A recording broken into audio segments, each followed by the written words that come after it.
They were getting shoved around. Everybody saw it. You could feel it even if you weren't watching closely. Games that got tight, possessions that mattered most, those fourth and short calls that should have been manageable, ended up being borderline desperate. That finesse label, that pretty playbook reputation, it wasn't just talk anymore. It was real. It was how teams lined up against Miami. And they weren't wrong to do it, because for all the speed and motion, all the highlight reels and explosive stats, something was missing. Something that doesn't make a splash in the first quarter, but shows up when the fourth is dragging on, when the body's sore and the will gets tested. That kind of toughness doesn't just appear. You either build it or you keep hoping someone else brings it.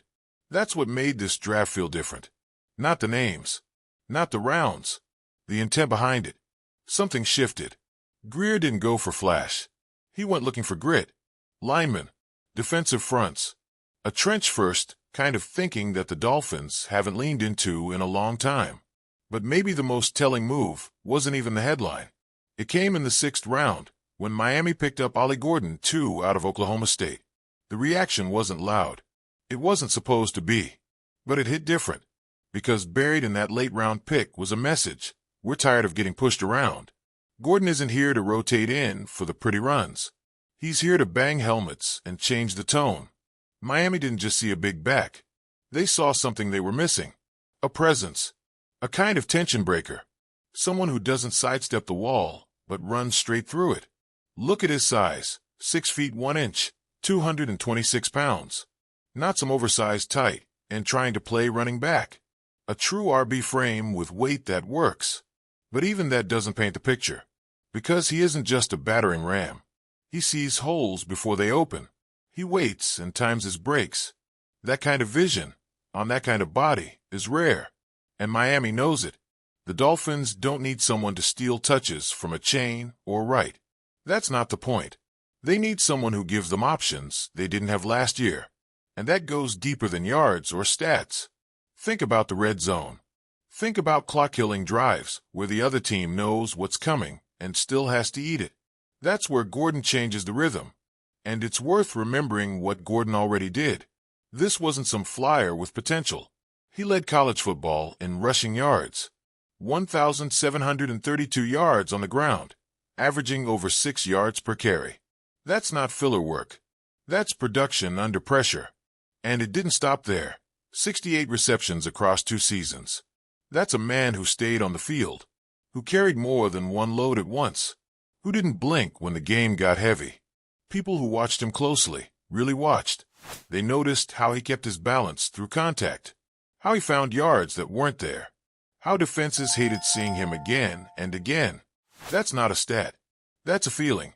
And that's what Miami needed to start inflicting instead of absorbing. Fowler mentioned it casually, like it was just a logical addition to the backfield. But behind that note was something bigger. This wasn't just about fit.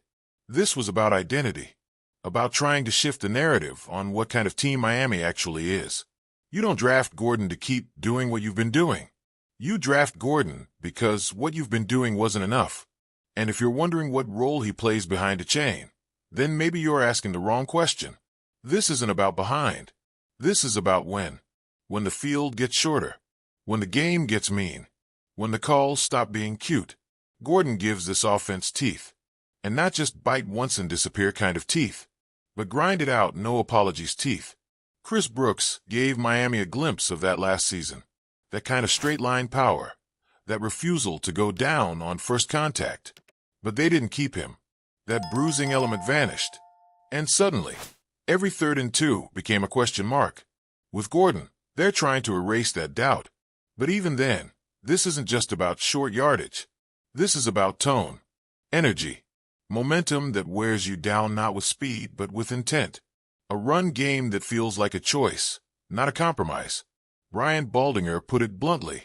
Gordon's feet and vision, for a man his size, stood out.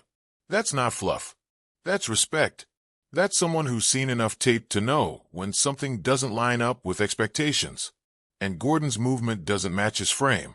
He's smoother than he looks, more deliberate than he gets credit for. Does that mean he's walking into camp as a starter? Of course not. But what it does mean is that every single short yardage snap from here on out has a new option, a new possibility, a new risk for defenses who thought they had this team figured out. And maybe that's what this really is about. Miami's offense was spectacular at times, but it was also predictable. Not in scheme, but in outcome. You knew what it wanted, and if you could take that away, they didn't always have a plan B. Gordon is plan B, and C, and D, because he makes plays work that shouldn't.